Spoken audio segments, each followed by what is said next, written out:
ceva în cuptor? Poate să închide cineva cuptorul, vă rog.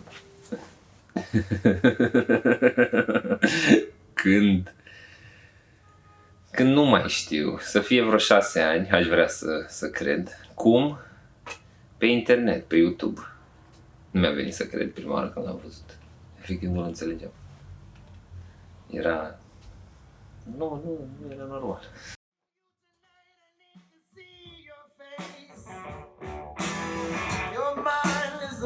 În momentul ăsta am terminat de pus, de așezat gama pe care o vrem pentru acest instrument și acum fiecare notă pe care am pus-o trebuie să o marcăm cu un marker ca după aceea să putem așeza notele în sine, să putem băga la presă. Cât durează procesul ăsta? Mie în jur de o oră, să zicem. Fiecare notă se așează la o anumită distanță, una față de cealaltă, ca să iasă armonios.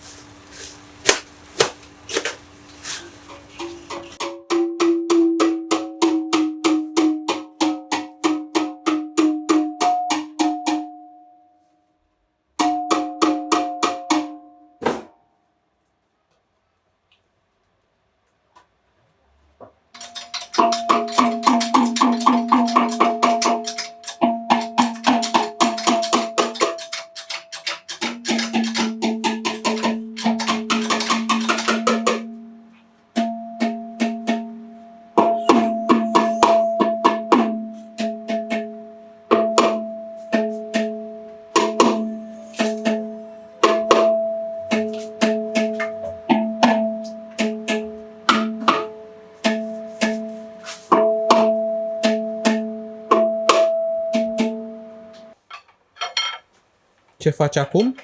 Eu acum bag nota asta la presă, ca să ne scoată în exterior. Adică formează tone field-ul.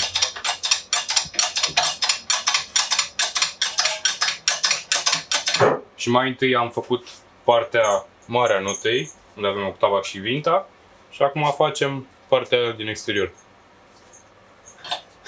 Tai asta. S-a uitat urât șeful la mine, n-am zis bine ceva.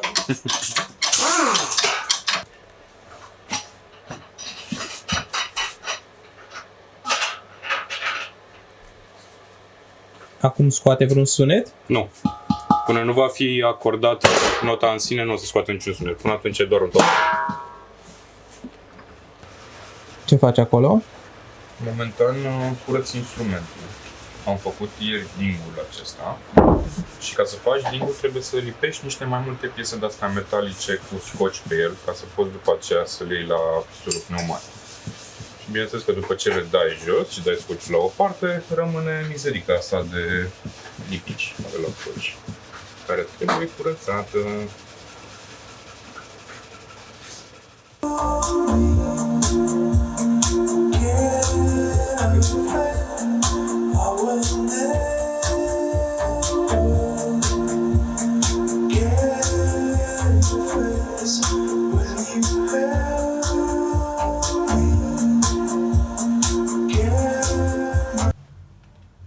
Era... Nu era normal. Și când asta? Nu știu, să fie vreo 6 ani de atunci. 6 ani? Cred că da. Și când ai început să construiești? Păi... Acum 4. Parcursul a fost lung. Mai întâi l-am găsit pe net, am uitat de el și după aia cumva mi-am adus aminte de el, l-am comandat, a venit, am cântat. Și de ce ai vrut să construiești? Adică ce te-a determinat? A fost la un moment dat, după o perioadă de călătorit prin Europa și cântat pe stradă, veneau foarte mulți oameni la mine care îmi spuneau niște laude din astea extraordinare. Ești emerit, ești minunat, înger pogărât, adică la un nivel... Și mi-am seama că mint, că eu nu repetam acasă și cântam bine, dar nu eram vreun emerit. Și am zis, ok, clar, atunci ce facem? Eu vreau să fac ceva cu mâinile și am zis, vreau să învăț să le fac.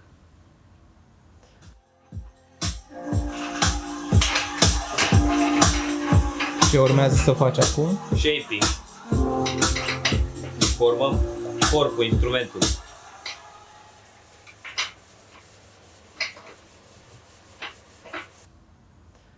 Și eram exact în Croația, ploua, și mi-a venit ideea asta. Și atunci am intrat pe forumuri și am început să caut. Și de atunci am început să caut și să caut.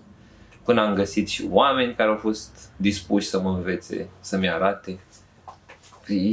Eu am fost nevoie să-mi arate cineva. Unii au învățat de unii singuri, eu am avut nevoie de maestru.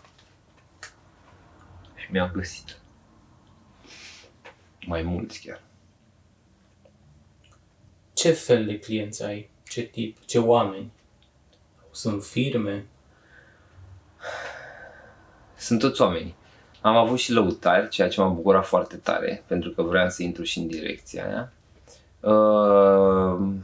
Foarte multă lume din spiritualitate. Foarte multă lume din zona aia.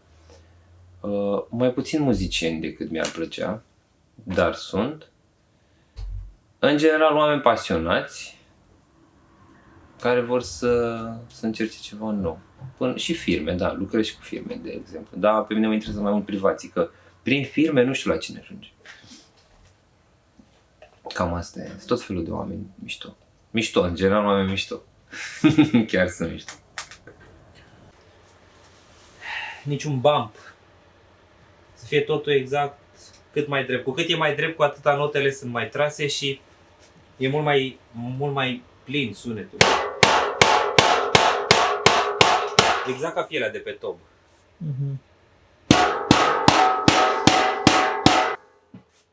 Cam cât durează procesul de la zero? O zi. La un instrument basic, adică cum e ăsta, cu 9 note care nu comunică între ele, n-au frecvențe foarte asemănătoare, o zi. Care sunt provocările? Îmi spun întrebarea asta pentru că am văzut că înainte de a începe lucru beai ce anume? Colagen. Colagen. Da. Provocările la a face instrumente, fizic încheieturile, asta acolo e cel mai mare damage la încheieturi. La început sunt mai multe provocări, că e foarte frustrant, că nu iese nimic. Am fost genul de persoană care a trebuit să muncesc mai mult decât alții ca să am un instrument acordat. Alții au lucrat 2-3 luni, le-a ieșit, înțelegeau principiile, cum funcționează metalul. Eu nu înțelegeam și a trebuit să lucrez mult și să stric foarte multă tablă. Și au fost momente de frustrare de care n-am mai simțit până. Efectiv, nu. Alea sunt cele mai mari provocări, începutul. Toată lumea zice că până ți iese prima notă, e frustrarea aia. Nimic nu se întâmplă. Totul e dăl. Ai o tablă pe care o bați foarte mult. Ești violent cu o bucată de metal pentru mult timp fără niciun rezultat. Iar acum provocările nu mai sunt atât de aproape, ca să zic așa. Sunt normale, provocări normale. Vrei să devii din ce în ce mai bun, vrei să fie sunetul din ce în ce mai bun. Deja sunt altfel de provocări. Și odată ce devii conștient și de faza asta cu fizicul, începi să te îngrijești. Următor. Cele negre sunt nitrurate, sunt băgate într-o baie de săruri ca să-i ofere elasticitate și rezistență la rugină. Iar astea albe sunt inox și ăsta e materialul meu preferat. Inoxul. Că e undeva la mijloc. Vibrează și foarte mult. De exemplu. Și vibrează mult, dar nici nu vibrează prea mult ca un gong. Se oprește, dar se și aude.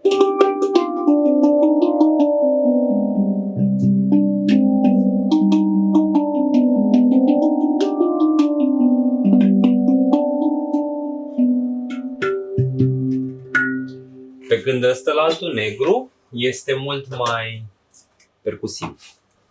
Vibrează un pic mai puțin, un pic mai uscat sunetul.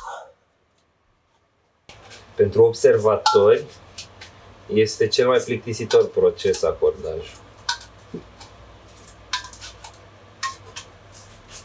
Literalmente mi-au adormit oameni pe scaun în timp ce se uitau la mine. Și eu am adormit în timp ce învățam să acordez. Și toată lumea care am vorbit de a învăța să acordeze, la un moment dat a ațipit. Într-un fel e foarte shooting. Deci ai terminat cu prima notă. Da. Rough tune. Primul acordaj. Duci toate notele cât mai aproape de adevăr, de final. După aia cuptor. După aia încă un tune. Și tot așa până când sunt stabile. Ai văzut că eu lovesc cu bățul ăsta ca să detensionez nota. Acum eu o am în niște parametri. Pe mine mă interesează după ce am făcut asta să rămân în aceiași parametri. Asta înseamnă că am o notă stabilă. Și am o notă stabilă. Asta e important pentru că în momentul în care primești instrumentul, pe parcursul anilor să nu trebuiască de fiecare dată să vii cu el la acordat. Pentru că el oricum se schimbă. Cu timpul metalul se relaxează, își intră în noua formă. Spre deosebire de alte lucruri, hempenul cu cât e mai vechi, cu atât sună mai bine.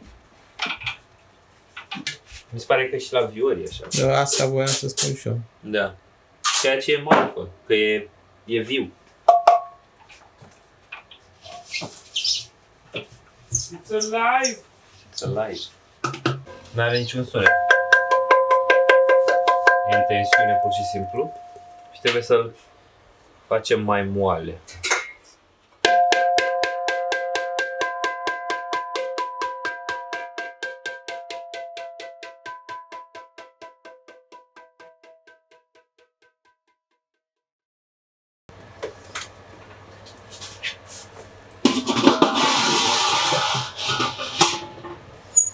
Practic ăsta e un cuptor de pizza. Da, e cel mai mare cuptor de pizza pe care l-am găsit. Nu e ideal, dar e singura opțiune momentan. Am avut cuptor mai mare, dar n-am tot atelier. Dar aici nu încăpea. Uite mă, cum mă doare dintele și dentistul zice că n-are cum să mă doară dintele. Da? Mă doare dintele și dentistul zice că n-are cum să mă doare dintele, frate. Care domnule cum să vă doare? V-am mai zis. Sunt ok? Ești foarte ok. Mulțumesc! Începem? Începe.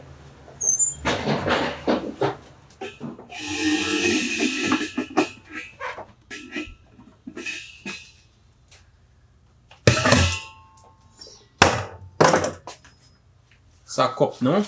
Da. Ce te ține și ce te reține. Deci, mă ține faptul că încă nu sunt unde vreau să fiu, adică am mult de explorat și asta e minunat. Și mă reține deocamdată doar timpul. Atât. Dar învăț să-l fac partenerul meu.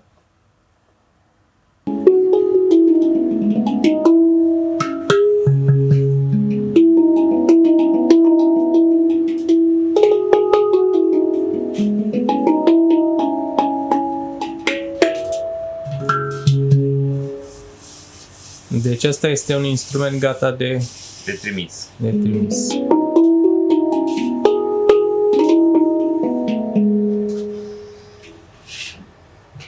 You can do everything you want, but don't make me work more. Și așa am învățat să nu mai fac să lucreze mai mult decât e necesar.